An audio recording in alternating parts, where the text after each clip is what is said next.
Employment generation అనేటువంటి జరగదు అనేటువంటి దాని ఆ స్టాండ్కి మేము మొదటి రోజు ఏం మాట్లాడామో ఈ రోజు కూడా అదే మాట్లాడుతున్నాం.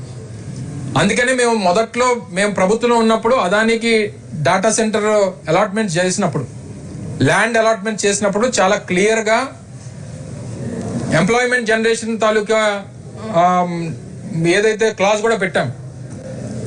డాటా సెంటర్స్లో ఎంప్లాయ్మెంట్ జనరేషన్ కాదు కాబట్టి మీరు ఐటీ పార్క్ని ఒకటి డెవలప్ చేసి 25,000 ఉద్యోగాలు మీరు కల్పిస్తేనే మేము డాటా సెంటర్కి మీకు పర్మిషన్ ఇస్తామని చెప్పి కంబైన్ చేసి జియో వాళ్ళతో మాట్లాడి చర్చించి నిర్ణయం తీసుకున్నాం. కానీ ఇప్పుడు జరుగుతున్నటువంటి డాటా సెంటర్స్ అలాట్మెంట్స్ ఆ రకంగా జరగట్లేదే. నేరుగా భూమి ఇస్తున్నారు, నేరుగా వాటర్ ఇస్తామని చెప్తున్నారు, పవర్ ఇస్తామంటున్నారు. తీరా చూస్తే 1,00,000 కోట్ల ఇన్వెస్ట్మెంట్ 1000 మందికి ఉద్యోగాలని చెప్తున్నారు. అది వాస్తవం. 1000 మందికే ఇవ్వగలరు వాళ్ళు ఉద్యోగం. 1000 మంది కూడా చాలా ఎక్కువ. ఒక 1 గిగావాట్ డాటా సెంటర్ ఏర్పాటు చేసేటువంటి క్రమంలో 1000 మంది ఉద్యోగాలు అంటే చాలా ఎక్కువ మందికి ఉద్యోగాలు ఇచ్చినట్టు. నాకు తెలిసి 1 గిగావాట్ డాటా సెంటర్ కెపాసిటీలో నాకు తెలిసి 400 నుంచి 500 మంది మించి పట్టరు. అలాంటిది మొన్న గూగుల్ అనౌన్స్మెంట్ చేసినప్పుడు 1,80,000 మందికి ఉద్యోగాలు అని చెప్పాడు ఈ రాష్ట్ర ముఖ్యమంత్రి కొడుకు.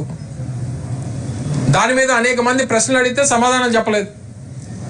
నిన్న రెన్యూ పవర్కి ఇచ్చారు, రిలయన్స్కి ఇచ్చారు, మరో 2-3 సంస్థలకు ఇచ్చారు. చెప్పనండి వాళ్ళ అగ్రిమెంట్స్లో ఎంతెంత మందికి ఉద్యోగాలు ఇస్తానన్నారు.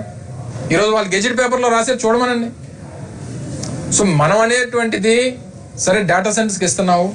డేటా సెంటర్స్ ఎప్పుడు కూడా ఏర్పాటు చేసేటువంటి క్రమంలో లొకేషన్, జియోగ్రఫికల్ కండిషన్స్ అనేటువంటి చాలా అవసరం. సో ఆ అడ్వాంటేజ్ మన ప్రాంతానికి ఉంది కాబట్టి ఇక్కడికి వస్తున్నారు. దాంతోపాటు చంద్రబాబు నాయుడు గారు విచ్చలవిడిగా ఇష్టం వచ్చినట్టు ఇన్సెంటివ్స్ ఇస్తున్నారు.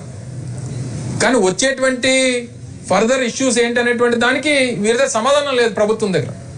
మీరు 10 TMC ఆఫ్ వాటర్ ఎలా సప్లై చేస్తారు, పర్యావరణానికి జరిగేటువంటి నష్టాన్ని ఎలా పూడుస్తారు, లేదా పవర్ ఏదైనా ఫ్లక్చుయేషన్స్ వస్తే లేదా ఆ గ్రిడ్ కెపాసిటీని ఎలా ఇంక్రీజ్ చేస్తారు అనేటువంటి దానికి అసలు మీ రోడ్ మ్యాప్ ఏంటనేటువంటి ప్రభుత్వం చెప్పదే. సో ఇవి అడుగుతున్నారు ప్రజలు.